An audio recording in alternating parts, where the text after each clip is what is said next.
Tired of that thing. It doesn't actually kill stuff. Why did I just leave? I wanted to go to the 13th floor.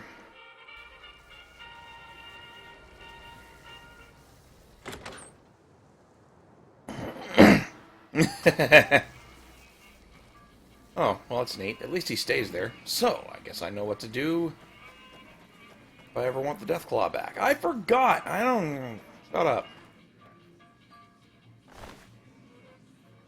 Oh, game, don't start this bullshit.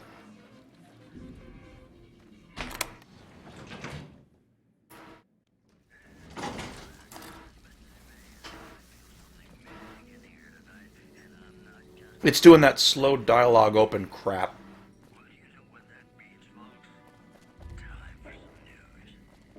Crunchy mutt fruit. Okay.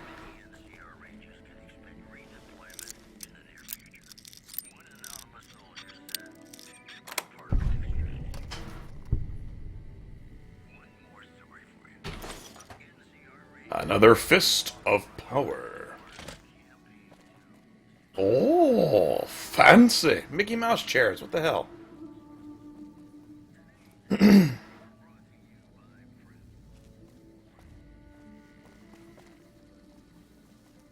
Bleh. Alright, well, this room was excitement. Main floor. That's because they're all dead.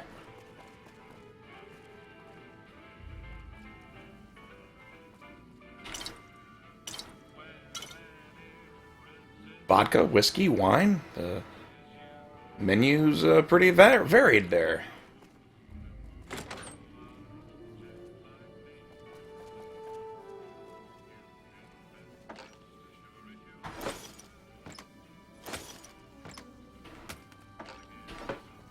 Balls.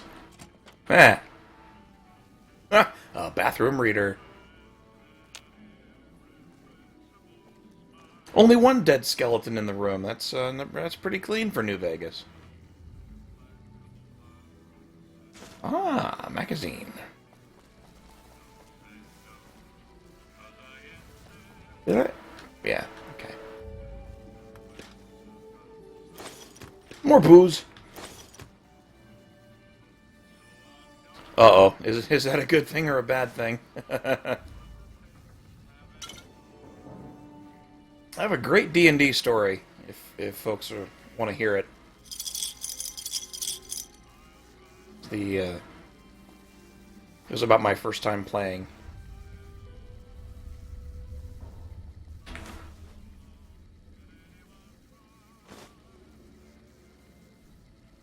Adamantine crowbar. I'm even taking the stuff that's nailed down. Ah. Okay, that's pretty badass.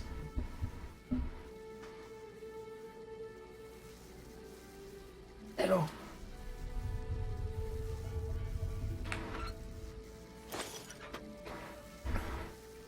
Alright, I gotta figure out where Yes Man's hiding out.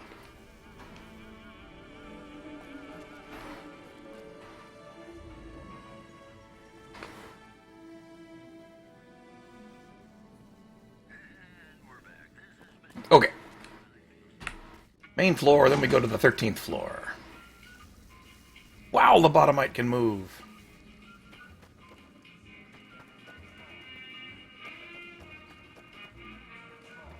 Hi, lady. You better watch out now. Our rangers are gonna turn the tables around. You said it.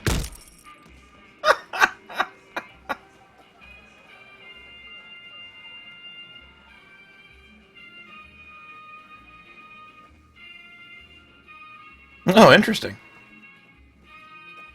I haven't played since like the 2 rules, like 2nd edition rules.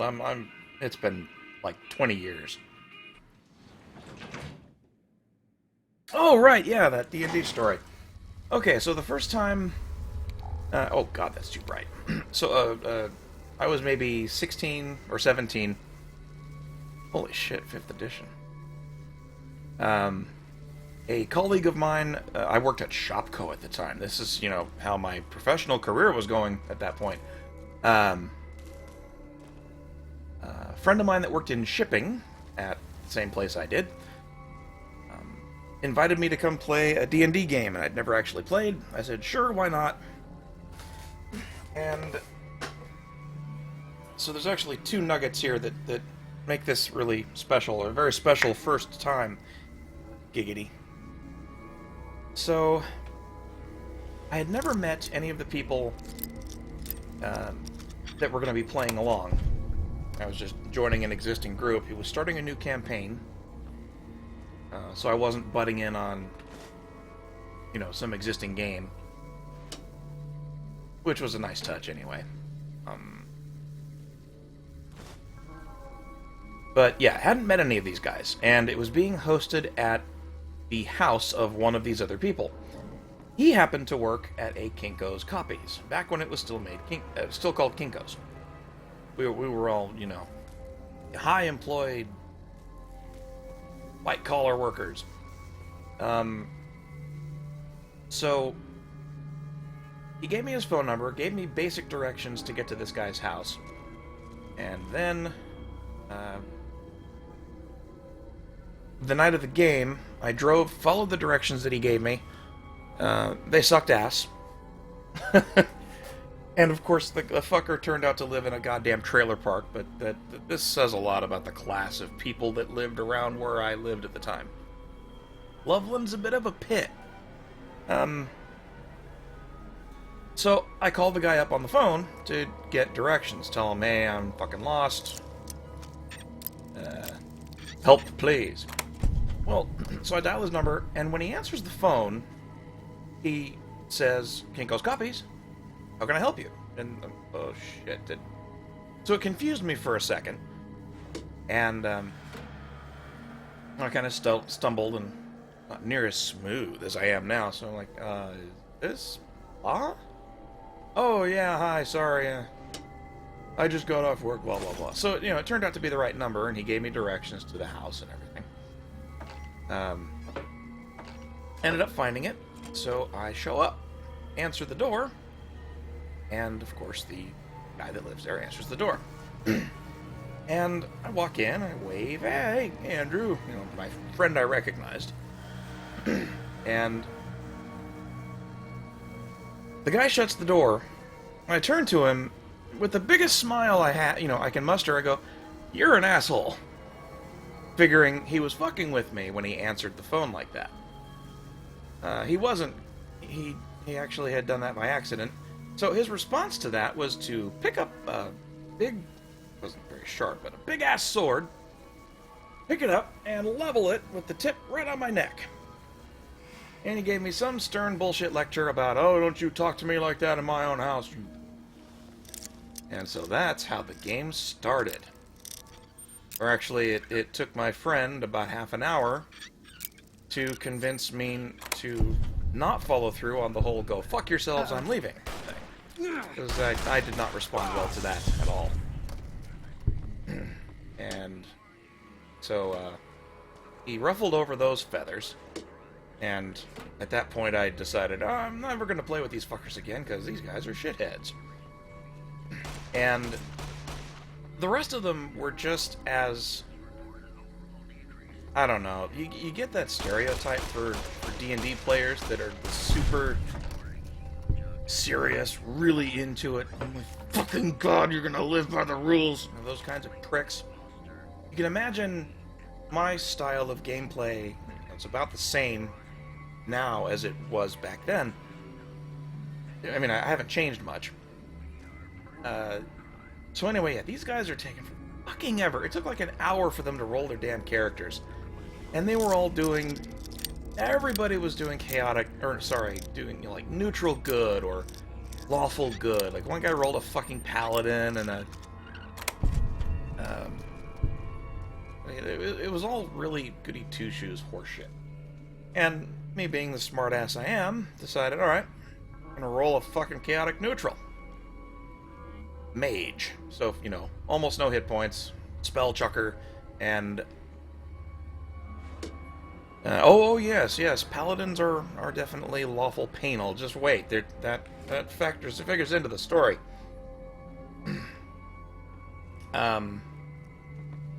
So yeah, I roll a chaotic neutral,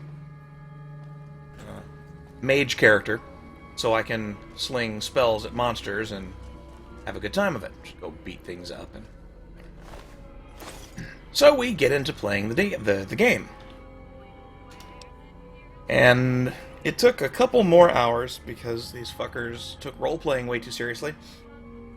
To actually get out of town, get on our boat, and end up somewhere where we could have a conflict with a bunch of kobolds. We killed like 3 or 4 of them, and maybe like 2 or 3 were left, and my friend who was running the game was doing a really good job of it. He, was playing by the rules, doing everything pretty much right, doing a good job running the game. And he had done a dice roll, and the remaining kobolds were retreating. There were only 2 or 3 left, so they decided, fuck this, we're getting our asses beat, let's turn around and run. Now, I'd already taken a couple hits, so I was about at half health already, so not doing so good. I'm a chaotic neutral, and I was pissed off at these stupid kobolds, so I want to do a little role-playing. They're running away? Fuck that, I'm going to kill them anyway. So, I declare my action, start doing all the hand gestures to toss a spell at these assholes. Well, the motherfucker who rolled the paladin decided that he was going to role-play by reasoning that his character, a lawful good, wouldn't want even someone in his own party to attack a retreating enemy.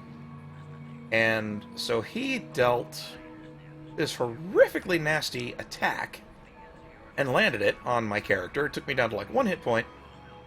Broke a limb or something. It took me out of the game for the rest of most of the day, or most of the night. So, yeah. Well, shitty experience now that I think about it. I was a dick. Did I actually repair everything? Okay, I did. So yeah, that's my first D&D story.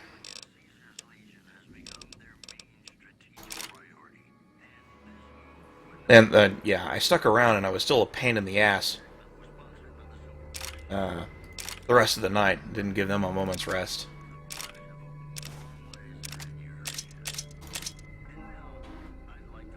Yeah, and that's one of the many reasons I won't play D&D with people anymore. It's just such a shit game. Instead, I kind of got into a game called Paranoia. Ran a few games of that. It was very fun. Paranoia's great. I'm even in possession of the much maligned 5th edition. They skipped the 3rd and 4th. They went from 2nd straight to 5th.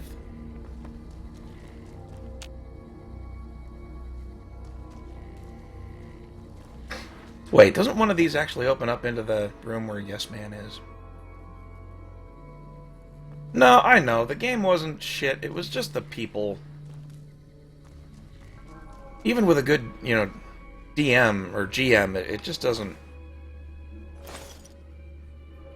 If you're set up with a bunch of bastards to play with, it just goes bad.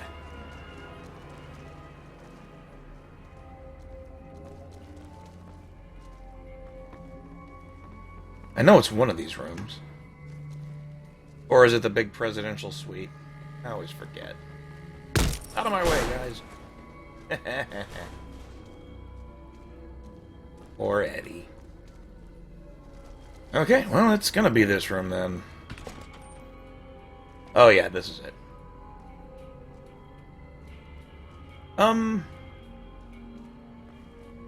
trying to remember if I did play D&D anymore after that. I think I did. Same friend, same game master, different group of people. And yes, the asshole factor was much lower, and we had a damn good time. Then we got bored with D&D and switched to Shadowrun for a while, and that was pretty entertaining. Yes, man! Well, so now that I've told a story, let's listen to Yes Man deliver some awesomeness. Locksmith, finally. What's in here? Bonk. Ah, corridor. Hello, yes, man. Yeah, Shadowrun was good. Hey! Hi there! Good to meet you. What can I do for you today? I hadn't done this? I could have sworn I talked to Yes. Oh, wait a minute. Maybe I was playing offline a bit in an alternate timeline.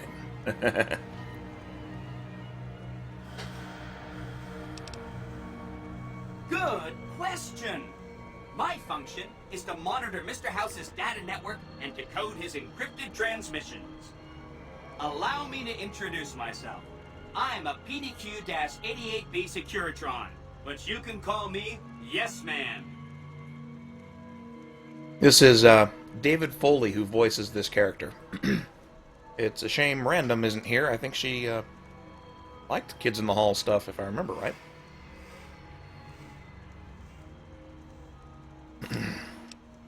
Maggie, quit being a biatch. Be nice. Monty's just staring cow-eyed at you because you hissed at him. Dumb cat. As I understand it, I used to be just like all those other Securitrons out on the strip.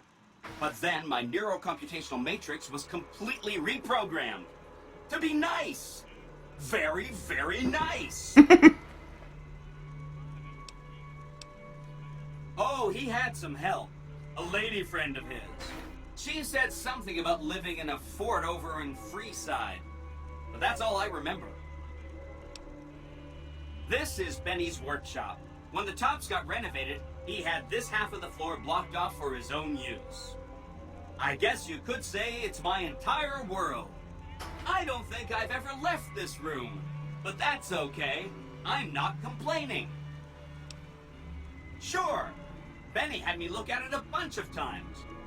It's a data storage device, kind of like a holotape, but a lot more advanced. As for what's on it, well, some of Mr. House's data transmissions made it sound like the chip could upgrade his defenses somehow. That's just a guess, though. The chip's a proprietary format. You need special hardware to read the data on it. There are 2 locations with non-standard hardware on the network. The Lucky 38 and an underground facility at Fortification Hill. I'd look there! Oh, he wanted to kill Mr. House and use the Platinum chip to copy my neurocomputational matrix onto the Lucky 38's mainframe. That would give me control over all of Mr. House's defenses, most prominently his Securitrons. And then I guess I just do as I'm told. I was programmed to be helpful and answer any questions I was asked. I guess nobody bothered to restrict who I answer questions for. That was probably pretty dumb, huh? Then I'd have to help you. I mean, it seems pretty obvious Benny wouldn't have wanted me to, but hey, not my fault I can't say no. He's such a helpful robot. Again, goal number 1 is to eliminate Mr. House and install my neurocomputational matrix on the Lucky 38's mainframe. Given how you're a new arrival, I also recommend that you get to know some of the region's tribes, so you can decide how you feel about them. By the time you finished up all of that, the Legion should be close to attacking Hoover Dam, and we'll execute the last phase of the plan.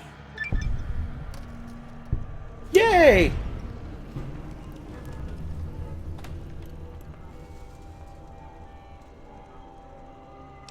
Maggie. It makes me feel really dumb to admit this, but I don't actually know. I've never been inside the Lucky 38. No one has. So many quests. Mr. House is in there, though. It's the central node of his entire network.